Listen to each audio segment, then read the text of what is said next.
Okay. Mo kí gbogbo ọmọ káàárọ̀ àjíire láàárọ̀ yọ. Mo kí gbogbo ní èmi Adebanji Akintoye mo kí yín. Mo ní ẹ káàárọ̀ ẹ kú iṣẹ́ o. A lè kú faradà gbogbo nǹkan tó ṣẹlẹ̀ ní ilẹ̀ Yorùbá báyìí. Nǹkan méjì tí mo fẹ́ bá yín sọ láàárọ̀ ní kíákíá. Èkíní ni wípé àwọn kan rò pé wọ́n lè wá máa fi tó bá kàn tẹ́ wọn lọ́rùn ẹni tó bá tẹ́ wọn lọ́rùn lára wa with impunity wọ́n kàn máa dá wa dúró lọ́nà kan láwọn àrẹ́sì wa kàn máa ṣe I want to let me say this in English so that everybody will hear clearly. I want to appeal to the people who rule this country to please stop this impunity in the abridgment of the freedom of movement of people in Yoruba land. Láti gbogbo ilẹ̀ wa àti láti gbogbo àwọn countries in the diaspora, from America to Australia to China to the Scandinavian countries to Europe to Brazil, làwọn èèyàn ti ń pè mí pé ṣé èèyàn ò ní lè máa rìn nílẹ̀ Yorùbá mọ́ ni? Nǹkan tí wọ́n rí fáàsì ni ọ̀rọ̀ bí àwọn security agents wọ́n ṣe lọ dá Sunday Igboho lọ́nà ní ọ̀sẹ̀ tó kọjá yìí. Ó dìde ó ń lọ láti Ìbàdàn sí Èkó on the Ìbàdàn Lagos expressway. Ìgbà tó máa dé ilẹ̀ estate Guru Maharaj, a combination of different security agencies then stopped him and they told him he was under arrest. But naturally, an altercation developed there, and travelers who were going stopped and told these security agents that they were doing the wrong thing. They were doing a terribly wrong thing. Happily, they let him go on. They did not hold him down because they could not. They saw that if they did hold him down there would be an explosion that would rock the country from all Yoruba people. We Yoruba, we must appeal to the rulers of the land to make sure that the situation that is now existing in Yoruba land does not develop into a big explosion. We must make sure it doesn't. Our people are frustrated and angry. They are being attacked on their farms. Their farms are being destroyed. Their farms are being destroyed. The farmers are being killed. Their women are being raped. And people are being kidnapped and taken to the bush and brutalized in the bush. And their families are being made to cough out large amounts of money to pay ransom.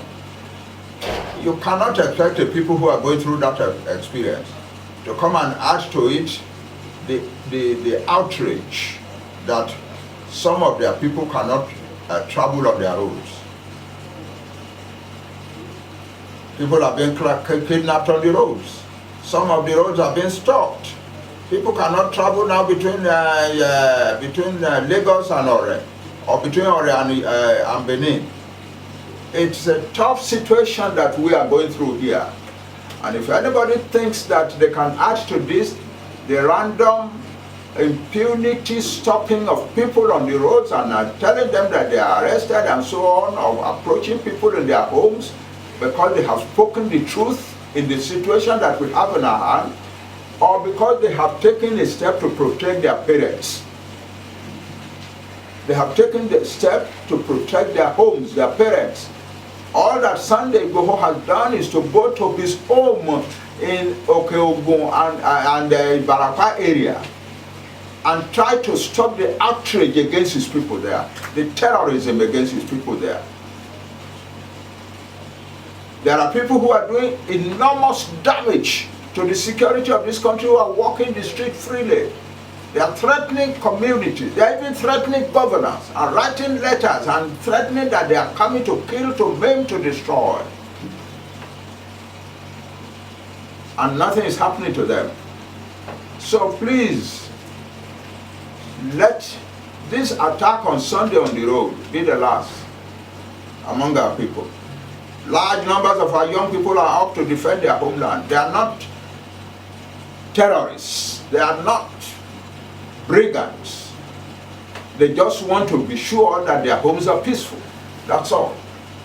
And the whole of the Yoruba nation, man, woman, children, are all behind them. Get that clear. We are behind all these, our younger people who are standing up to say enough is enough of this violence and terrorism in our land. We support them fully. We who are the older ones and their parents, we support them fully. Let there be no doubt about that at all. So let it be known that an attempt on any of these people, an attempt by impunity on any of these people can only lead to trouble in Yoruba land. And we don't want trouble in Yoruba land. So please stop it. The other thing I want to talk about this morning is about this attempt to stop food from coming from the north to the southwest. Well. We have finally arrived where we were going. We Yoruba are among the best farmers on the African continent. We have always been. That's why we were able to build a great urban civilization, the greatest urban civilization on the African continent, and one of the greatest in the world. It all depended upon the success and prosperity of our farming. But in recent times, because we have developed educationally, we have allowed, our elite have allowed farming to become the occupation of the old, of the aged, the poor, the illiterate. It ought not to be so. So we are now being told, go back and crop the land and let us feed ourselves and also become the exporters of products, of agricultural products. We can do it.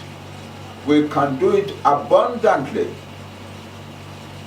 One of our young men engaged in development studies and practices in America told me something that surprised me a few days ago. I have always known that our land in Yoruba land is very fertile. But then he added this information that I had never heard before, that there is a body of statistics and information about development resources in the world, in which it is stated expressly that the land of the Yoruba nation in West Africa is one of the richest, one of the most fertile lands in the world. That in fact, I think he said is number 2 or number 1 among the most fertile pieces of land in the world. Your land is fertile, Yoruba people. Our land is fertile. Let's go out and farm it and begin to produce our own food. In a way, I think that the intervention by some people to stop food from coming from anywhere to our land is God in action. God is telling the Yoruba people, I have given you the resources, go use them and feed yourself and stop depending upon other people to feed you. I can only say we are sorry for our brethren in the Middle Belt who are the producers of the food. We are sorry for them because they need the income. They need the income. They are farmers. They need the income. But if we Yoruba now are being told that the food is not going to come to us, then we must go and produce our own food. It is the only solution. And moreover, that will lead to another important development.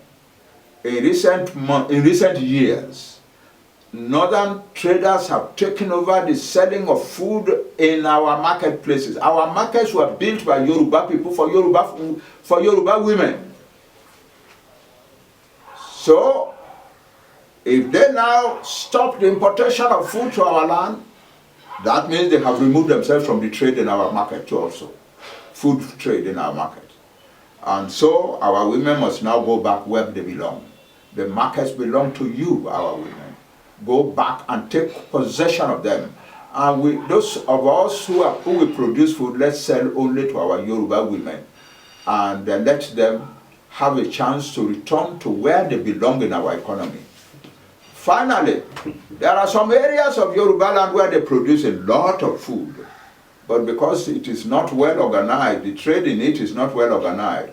Traders, I am told, come from the north, buy a lot of the food in truckloads, take them back to the north, and then in due time bring them back to the southwest at huge profits.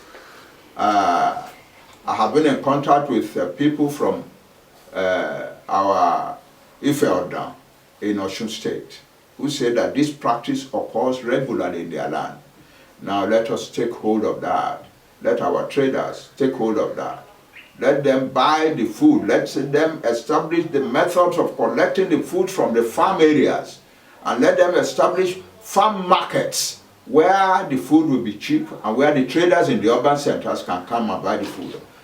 Thank you all. The Yoruba nation is a great nation, but it must use the greatness to promote its own prosperity and greatness in the world. We are a strong nation. Let us use the strength that God has given to us to promote our greatness. Thank you all.